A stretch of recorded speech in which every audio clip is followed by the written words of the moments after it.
বাড়িতে শয্যাশায়ী বৃদ্ধা, বাইরে শব্দবাজির তাণ্ডব, মেয়ের কাতর অনুনয়েও কাজ হয়নি, উড়ে আসে বিদ্রূপ, সঙ্গে আরও সবার বিকট শব্দ। বাধ্য হয়ে পুলিশে ফোন, কিন্তু শেষ রক্ষা হলো না। শব্দ দানবের তাণ্ডবে শহীদ হওয়ার অভিযোগ খাস কলকাতার বিজয়গড়ে। 11/31 বিজয়গড়। এই বাড়িতেই মা পূর্ণিমা মৈত্রের সঙ্গে থাকেন তার মেয়ে পুবালি শিখা। বাবা চন্দন কুমার মৈত্র আগেই মারা গিয়েছেন। গত 1 মাস ধরে শয্যাশায়ী ছিলেন 63 বছরের পূর্ণিমা দেবী। রবিবার দুপুরে অসুস্থ বৃদ্ধা যখন বিশ্রামে, তখন বাড়ির বাইরে শুরু হয় শব্দবাজির উপদ্রব। মা দুপুরে খাওয়া দাওয়া করে ওষুধ খেয়ে ঘুমোচ্ছিল, হঠাৎ করে বিকট আওয়াজ বোমের। তো আওয়াজ শুনেই মা চমকে উঠে, শ্বাসকষ্ট। বাড়িতে অসুস্থ মা, শব্দবাজি ফাটাতে নিষেধ করে কাতর আর্জি জানিয়েছিলেন মেয়ে, কিন্তু কাজ হয়নি। উল্টে উড়ে আসতে থাকে বিদ্রূপ, সঙ্গে আরো বিকট শব্দ। আমি জানলা দিয়ে এদিকে গিয়ে বললাম, ভাই তোমরা পাড়ার ছেলে, জানো আমার মা অসুস্থ, তোমাদের একটু লজ্জা করছে না এইভাবে বোম ফাটাতে? এই প্রতিবাদটা করলেন যে আপনার মা অসুস্থ, তোমরা এই কাজ করো না। পাড়ার ছেলেদের যখন এই কথা বলছে, 5-6টা বোম ফাটিয়েছে, সেম ডেসিবেলের 5-6টা বোম আরো ফাটিয়েছে। বাধ্য হয়ে একটা সময় 100 ডায়ালে ফোন করেন পুবালি। লালবাজার থেকে যাদবপুর থানার নম্বর দিয়ে দেয়া হয়। খবর পেয়েই অফিসাররা ঘটনাস্থলে চলে আসেন। পুলিশ দেখেই অভিযুক্ত যুবকরা গা ঢাকা দেয়। অন্যদিকে পুবালির মায়ের তখন চরম শ্বাসকষ্ট, কিছুক্ষণের মধ্যেই মৃত্যু। আমি নিয়েও গেছিলাম স্যারদের, সবাই যে যার বাড়িতে ঢুকেছে এবং কেউ তো স্বীকার করেনি। আচ্ছা, ওনারা চলে যাওয়ার পর আমি যখন উপরে আসি, উপরে এসে মাকে যখন নিয়েছি, নেওয়ার পর আমি বুঝতে পারিনি যে মারা যাচ্ছে বলে।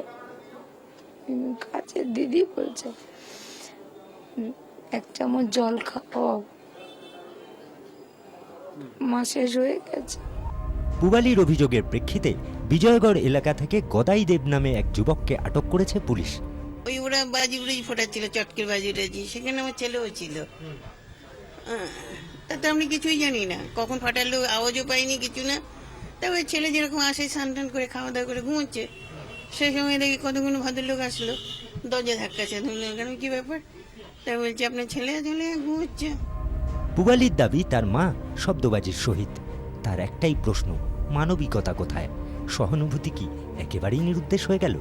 শুধু বাজি ফাটায়নি, আমার মাকে বাজে বাজে কথা বলে টোন্ট মেরে হাসাহাসি করছে। তখন আমার মার শেষ অবস্থা প্রায়। এত ক্রুয়েলিটি কেন ভাই?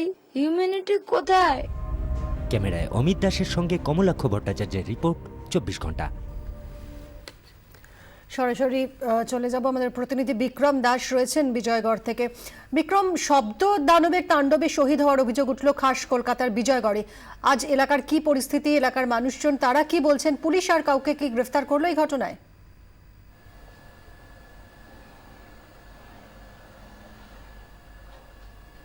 দেখো, পরিবারের তরফ থেকে যেটা অভিযোগ করা হয়েছে পুলিশের কাছে, যে শব্দবাজির দৌরাত্মেই কিন্তু পূর্ণিমা দেবীর মৃত্যু হয়েছে। কারণ তিনি শয্যাশায়ী ছিলেন, তিনি অসুস্থ ছিলেন এবং বারবার বারণ করা হয়েছিল। যেই যুবকরা শব্দবাজি ফাটাচ্ছিল তাদেরকে বারণ করা সত্ত্বেও কিন্তু সেই শব্দবাজি ফাটানো হয় এবং যে পূর্ণিমা দেবী মারা গিয়েছেন তিনিও কিন্তু অসুস্থ বোধ করছিলেন এই শব্দবাজির আওয়াজ শুনে, এবং তারপরেও এই শব্দবাজি ফাটানোর ফলেই কিন্তু মৃত্যু হয়েছে, এমনটাই অভিযোগ। তোমাকে জানিয়ে রাখবো, গতকাল ঠিক দুপুর 3:30-র সময় আমি যে জায়গায় দাঁড়িয়ে আছি সেখানেই কিন্তু একের পর এক শব্দবাজি ফাটানো হচ্ছিল, নিষিদ্ধ শব্দবাজি ফাটানো হচ্ছিল। এবং ঠিক আমার সামনে যে বাড়িটি রয়েছে সেই বাড়ির দোতলায় সেখানেই কিন্তু থাকতেন পূর্ণিমা দেবী এবং তার মেয়ে পুবালি দেবী। এবং সেটা অভিযোগ উঠছে যে এখানে যখন নিষিদ্ধ শব্দবাজি ফাটানো হচ্ছে সেই সময় কিন্তু অসুস্থ বোধ করছিলেন পূর্ণিমা দেবী।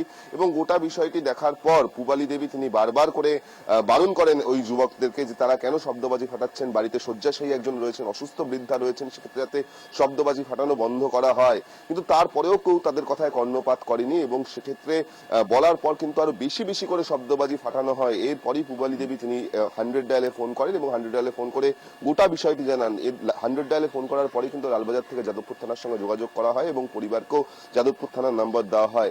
ঘটনাস্থলে যখন যাদবপুর থানার পুলিশ আসে তখন কিন্তু এই যারা যুবক যারা এখানে ফাটাচ্ছিল, শব্দবাজি ফাটাচ্ছিল, তারা সেখান থেকে উধাও হয়ে যায়।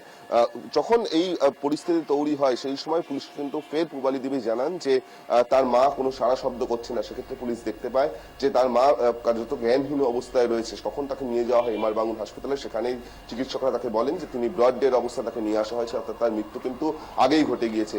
আজকেই এই মৃতদেহের ময়নাতদন্ত হবে, অর্থাৎ পূর্ণিমা দেবীর মৃতদেহের ময়নাতদন্ত হবে। সেক্ষেত্রে এই বিষয়টা স্পষ্ট হয়ে উঠবে যে কিভাবে তার মৃত্যু হলো, কোনো শক ছিল কিনা, এক্ষেত্রে এই বিষয়গুলো জানা যাবে। এর পাশাপাশি আমরা যেটা জানতে পারছি, যাদবপুর থানার পুলিশ গদাই নামে এক যুবক সহ বেশ কয়েকজনকে আটক করে গতকাল জিজ্ঞাসাবাদ করে। আজকেও কিন্তু এই জিজ্ঞাসাবাদের প্রক্রিয়া চলছে এবং তার সঙ্গে সঙ্গে খতিয়ে দেখা হচ্ছে যে গতকাল ঠিক কি ঘটনা ঘটেছিল, কারণ যে অভিযোগ উঠছে সে অভিযোগ কিন্তু অত্যন্ত মারাত্মক। যে শব্দবাজির দৌরাত্ম্য এবং যখন সেখানে প্রতিবাদ করা হয় তখন কিন্তু আরো বেশি করে শব্দবাজি ফাটানো হয় এবং সেক্ষেত্রে কোনো রকম ভাবে কর্ণপাতই করা হয়নি যে এই পরিবারের এই বাড়িতে একজন শয্যাশায়ী বৃদ্ধা রয়েছে, সেক্ষেত্রে তিনি অসুস্থ রয়েছেন এবং কোনো একটা বড় ক্ষতি হতে পারে। এই ক্ষেত্রে আজকে যখন ময়নাতদন্ত হবে তারপর কিন্তু গোটা বিষয়টা স্পষ্ট হবে এবং পুলিশের তদন্ত কিন্তু একইভাবে এই ময়নাতদন্ত প্রাথমিক ওপিনিয়ন অনুযায়ী এগিয়ে চলবে। ধন্যবাদ বিক্রম।